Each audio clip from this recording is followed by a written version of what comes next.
நோயால் வாடி அரசு மருத்துவமனைகளுக்கு வரும் நோயாளிகள் நொடிந்து போகும் வகையிலான செயல்பாடுகள் தேனி அரசு மருத்துவமனைகளில் நடக்கின்றன.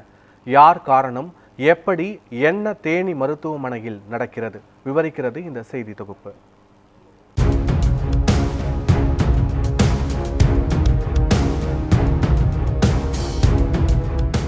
மாவட்டத்தில் உள்ள அரசு மருத்துவமனைகள் பொதுமக்களுக்கு சிகிச்சை வழங்கும் முக்கிய மையங்களாக செயல்பட்டு வருகின்றன. பெரியகுளம் அரசு மருத்துவக் கல்லூரி மருத்துவமனை, மாவட்ட தலைமை மருத்துவமனை மற்றும் கம்பம் வட்டார அரசு மருத்துவமனை ஆகியவை தினமும் ஏராளமான நோயாளிகளால் அதிகரித்து வருகின்றது. இந்த மருத்துவமனைகளில் பணியாளர்கள் பற்றாக்குறை காரணமாக தனியார் நிறுவனங்கள் மூலம் ஒப்பந்த அடிப்படையில் பலர் பணியமர்த்தப்பட்டுள்ளனர். இதனால் துப்புரவு பணி, நோயாளி பராமரிப்பு, அறுவை சிகிச்சை, பரிசோதனை மையங்களில் வேலைகள் மேற்கொள்ளப்படுகின்றன. ஆனால் தற்பொழுது இந்த ஒப்பந்த பணியாளர்கள் மருத்துவமனையில் தங்கள் அதிகார வரம்புகளை மீறி நோயாளிகளிடம் பணம் பறிக்கும் செயல்களில் ஈடுபடுவதாக புகார் எழுந்துள்ளது. குறிப்பாக நோயாளிகளை சிகிச்சைக்கு அழைத்து செல்ல 200 முதல் 300 ரூபாய் வரை வசூலிப்பது, சிகிச்சைக்கு பிறகு வார்டுகளுக்கு மாற்றும் பணிக்காக கூட பணம் கேட்டல் போன்ற செயல்கள் தொடர்வதாக குற்றச்சாட்டு எழுந்தது. பெரியகுளத்தில் அரசு தலைமை மருத்துவமனை 100 ஆண்டுகளுக்கு மேலாக இயங்கிக் கொண்டிருக்கிறது. சுற்றி இருக்கிற கிராமங்கள் ஒரு 20 கிராமங்கள் இருக்குது. பூராமே இந்த பெரிய ஆஸ்பத்திரியை நம்பி தான் இருக்கிறாங்க. பெரிய ஆஸ்பத்திரியில் பார்த்தீங்கன்னா சிறப்பாக செயல்பட்ட போதிலும் கூட டாக்டர்கள் பணி நிறைவு பெற்ற உடனே புதுசாக நியமனம் செய்வதே இல்லை. டாக்டர்கள் மட்டும் இல்லை, அந்த செவிலியர்கள் மற்ற உதவியாளர்கள் பூராமே நியமிக்காமல் வரக்கூடிய பேஷண்ட்டுகளை பூராத்தையுமே காணா வழக்கு, ரெஃபர் டு காணா வழக்குன்னு சொல்லி அனுப்பிச்சிடுறாங்க. இது மிகப்பெரிய ஒரு வேதனையாக இருக்குது. நிறைய பேர் பாதிக்கப்பட்டுக்கிட்டு இருக்கிறாங்க. இந்த நகரத்தில் நோய் நொடினாக்க பக்கத்தில் இருக்கக்கூடிய ஊர்களுக்கு 20 கிலோமீட்டர் தள்ளி போக வேண்டியதாக இருக்குது. ஊதிய உயர்வு கேட்டு போராடுறாங்க. என்ன காரணம் அப்படின்னாக்க அரசு நியமன உறுப்பினர்கள் இல்லை. அரசு நியமன உறுப்பினர் இல்லாமல் மொத்த கூலிக்கு ஆளுகளை நியமிக்கிறாங்க. இதை தயவு செய்து அரசு இதில் கவனம் செலுத்தி அப்புறாணி மக்களுடைய காப்பாற்ற வேண்டிய கடமை அரசுக்கு இருக்கிறது.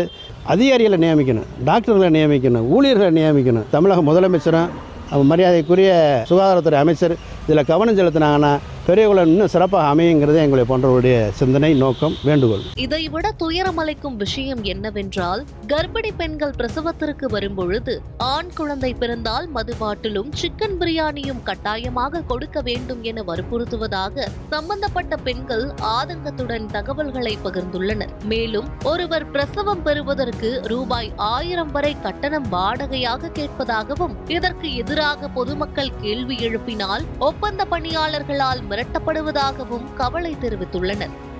இந்த செயல்கள் குறித்து பொதுமக்கள் மருத்துவமனை நிர்வாகத்தில் புகார் அளிக்க முற்படும் போது ஒப்பந்த பணியாளர்கள் ஒன்றிணைந்து வேலை நிறுத்தம், உண்ணாவிரத போராட்டம் போன்ற எச்சரிக்கைகளை விடுத்து நிர்வாகத்தையும் அடக்க முயற்சிப்பதாக கூறப்படுகிறது. இன்றைய சூழ்நிலையில நிர்வாகத்திற்கு ஆள் குறைவும், மருத்துவர்கள் குறைவாக இருக்கிறாங்க, ஊழியர்களும் குறைவாக இருக்காங்க. 28 கிராமங்களும் நகரத்தையும் சேர்ந்து இந்த பகுதியில் மக்கள் பயனடைகிறார்கள். இந்த மாவட்ட மருத்துவமனையை வச்சு இந்த மாவட்ட மருத்துவமனையில் நிரந்தர பணியாளர்கள் இங்கே ரொம்ப குறைவாக இருக்கிறாங்க. நிரந்தர பணியில் இருக்கிறவங்க ஓய்வு பெற்று போனதுக்கப்புறம் அதே சீட்டில் நிரந்தர பணியாளர்களை போட வேண்டும். நிர்வாகத்திற்கு உதவியாக இருக்கக்கூடிய நிரந்தர பணியாளர்களை விட்டு தற்காலிக வேலை ஆட்களை அவர்கள் கொண்டு விடுறாங்க. நிர்வாகத்திற்கும் மருத்துவருக்கும் புரிதல் இருந்தால் தான் நோயாளிகள் பயனடைவாங்க.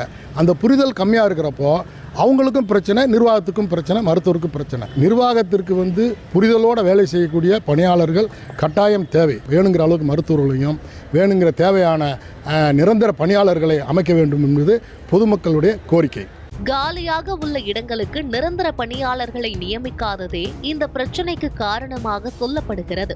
இதனிடையே ஒப்பந்த பணியாளர்கள் பலர் சிகிச்சை தொடர்பான தகுதியற்ற பணிகளில் ஈடுபடுவதால் மருத்துவ சேவையின் தரம் கடுமையாக பாதிக்கப்பட்டுள்ளதாக குற்றச்சாட்டு எழுந்துள்ளது. நோயாளிகள் என்று கூட பார்க்காமல் பணம் பறிக்கும் வெறிச் செயல்களில் ஈடுபடும் ஒப்பந்த தொழிலாளர்களை கண்டறிந்து நடவடிக்கை எடுக்க வேண்டும் என மாவட்ட நிர்வாகத்திற்கும் தமிழ்நாடு அரசிற்கும் பொதுமக்கள் கோரிக்கை விடுத்துள்ளனர். அத்துடன் மருத்துவமனைகளின் நியமனங்களை முறைப்படுத்தவும் நிர்வாகத்தை ஒழுங்குபடுத்தவும் வேண்டும் என்ற வேண்டுகோளும் எழுந்துள்ளது. நியூஸ் 7 தமிழ் செய்திகளுக்காக செய்தியாளர் மதன் அசோக்குமார்.